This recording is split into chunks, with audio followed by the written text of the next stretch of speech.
어서오세요. 반갑습니다. 안녕하세요. 저는 수원에서 직장 생활하고 30대 후반 여자입니다. 제목에서 말씀드린 것처럼 예비 시어머니께서 너무 저를 무시하시고 괄시하셔서 결혼을 해야 되나 말아야 되나 고민하던 중에 동갑내기 예비 남편과 동거 중인 제 집에 와서 보시더니 갑자기 180도 태도를 돌변하시고서는 새아가라고 하시며 친절하게 대해주시는데 너무 소름이 돋았습니다. 예비 남편을 너무 사랑하고 좋은 남자인데 결혼하는 것이 맞는 건지 제가 시어머니와 잘 지낼 수 있을지 고민이 됩니다. 제가 중학생 때 IMF 가왔고 고등학생 때 집안 경제가 많이 안 좋아지면서 대학교는 갈 수가 없었습니다. 부모님께서는 어떻게든 보내줄 테니 대학교를 나오라고 하셨지만 집안 사정을 뻔히 아는 첫째 딸로서 모른 척을 하고 갈 수가 없었습니다. 인문계 고등학교를 다녔음에도 저는 고졸공채를 알아보게 되었고 구미에 있는 대기업에 입사를 하게 되었습니다. 20살이 되자마자 부모님과 멀리 떨어져서 그때는 많이 내성적인 성격이었는데도 모르는 사람들과 기숙사에서 살면서 교대 근무까지 하다 보니 정말 매일매일 울었습니다. 그렇게 한 해 두 해가 지나가 보니 나름 적응도 되고 성격도 조금씩 변하기 시작했습니다. 처음에는 지옥 같았던 회사였는데 사람 사는 곳이고 나름 정도 붙고 애사심도 생겼습니다. 그렇게 구미에서 10년을 넘게 교대 근무를 하면서 유명하고 좋은 학교는 아니지만 전문대와 4년제 대학교를 졸업하였고 집에 생활비를 보내드리면서도 나름 열심히 모으고 재테크를 해서 작은 집도 샀습니다.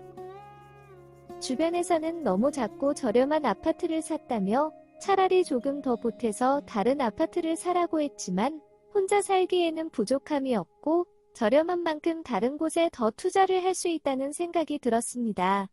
열심히 붓고 있는 연금저축과 국민연금 그리고 작지만 대출 없는 내 집이 있으니 평생 굶지는 않을 수 있다는 생각이 들었고 월급에서 생활비를 제외한 나머지 돈으로 미국 주식에 투자를 하기 시작했습니다. 밤낮이 다른 미국 주식이지만 교대 근무를 하고 있던 저에게는 그다지 문제가 되지 않았습니다. 처음에는 작은 수익과 손실에 많이 흔들리고 업무에 집중하지 못했지만 그것도 시간이 지나고 경험과 공부가 쌓이면서 작은 변화에 흔들리지 않고 안정적인 수익이 나기 시작했습니다.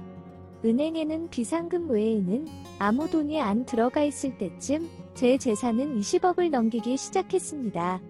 전부 다 미국과 한국 주식으로 가지고 있었고 주식 수익이나 배당금이 제 연봉을 넘기기 시작했습니다. 그래서 나이도 들고 힘들다 보니 교대 근무도 그만하고 더 늦기 전에 부모님과 같이 살고 싶다는 생각이 들면서 심각하게 퇴사를 고민하고 있던 중에 우연치 않은 기회로 수원 사업장으로 옮기게 되었고 교대 근무도 그만하게 되었습니다. 구미에 있던 집도 팔고 가지고 있던 주식 수익금을 합쳐서 회사 근처에 60평짜리 아파트를 사서 제 입맛대로 이쁘게 인테리어 공사까지 끝냈습니다. 지금은 집값이 엄청 비싸지만 제가 집을 살 때만 하더라도 60평짜리 아파트가 4억 정도 하던 시절이었습니다. 그리고 처음으로 차도 한 대 샀습니다. 회사도 계속 다닐 수 있고 부모님 집도 가깝고 교대 근무도 안 하고 더 이상 세상 부러울 것이 없을 만큼 행복했습니다. 그렇게 회사를 다니다 보니 같은 부서의 동갑내기 남자 직원과 친해지게 되었고 만나게 되었습니다. 연애한 지 얼마 되지 않아 서로에 대한 확신이 들면서 결혼을 전제로 제 집으로 동거를 하기 시작했습니다. 그 남자도 열심히 공부를 괜찮은 대학교와 대학원을 나왔지만 취업이 잘 안 풀리면서 여기저기 이직을 하다가 저희 회사에 온 지는 얼마 되지 않았습니다.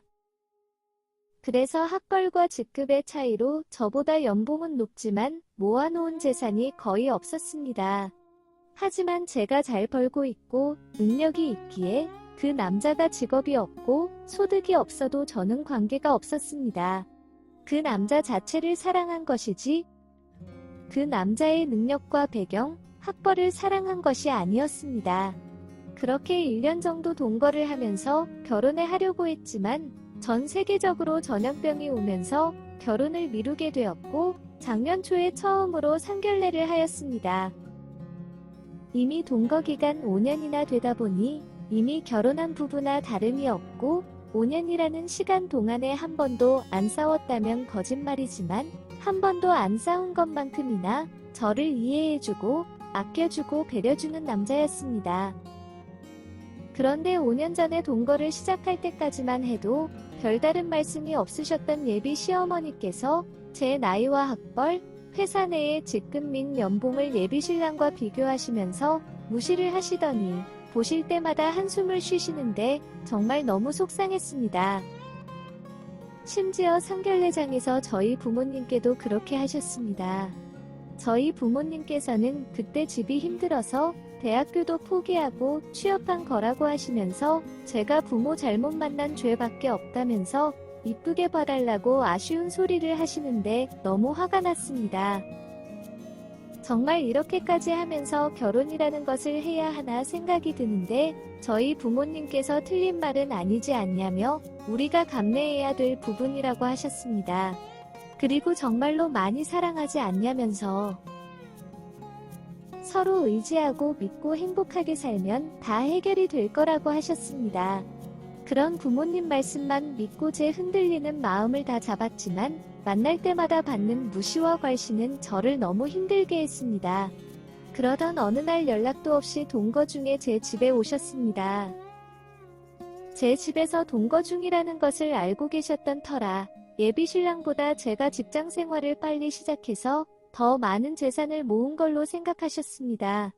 그런데 막상 제 집 와보니 집은 60평이고 집안도 고급스럽고 깔끔하게 인테리어도 잘 되어 있고 예비 남편은 아직도 자기 능력으로 집 살 형편이 되지 않고 차도 작은 국산차 타는데 저는 얼마 전에 중대형 사이즈 벤츠로 바꿨으니 이해도 안 되시고 궁금하시게 했던 것 같습니다.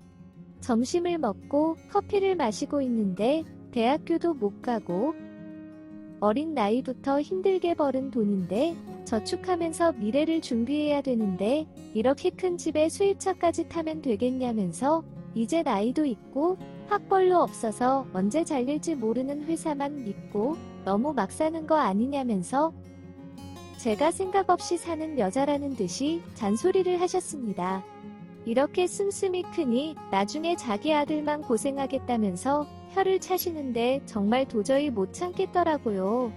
컴퓨터를 켜서 가지고 있는 주식 계좌들의 잔고와 수익을 보여드렸고 가지고 있는 작은 건물과 상가 계약서도 보여드렸습니다. 한동안 입을 다물지 못하고 계시다가 조용히 가셨습니다. 그날 이후로 우리 새 아가로 제 호칭을 바꿨고 하루에 한 번은 꼭 전화를 주십니다. 너무 어이가 없고 황당해서 저희 부모님께도 이 사실을 말씀드렸더니 예비 시어머니가 너무 웃기시다면서 그럴 수 있으니 이해하라고 하셨습니다. 이해가 되는 부분인 건지 저를 돈으로만 보시는 건지 아직도 잘 정리가 되지 않습니다. 아무튼 그 날 이후로 예비 시어머니의 무시는 완전히 없어졌고 언제 결혼할 거냐며 물어보시는데 결혼을 해도 되냐 의문이 듭니다. 결혼한 이후에 돈을 요구하면서 문제가 되지는 않을지 걱정이 됩니다.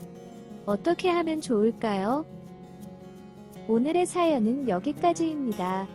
구독과 좋아요, 알림 설정 부탁드립니다. 긴 글을 읽어주셔서 감사합니다. 구독과 좋아요 꾹꾹 눌러주세요. 꾹꾹. 알림 설정도 꾹꾹 눌러주세요.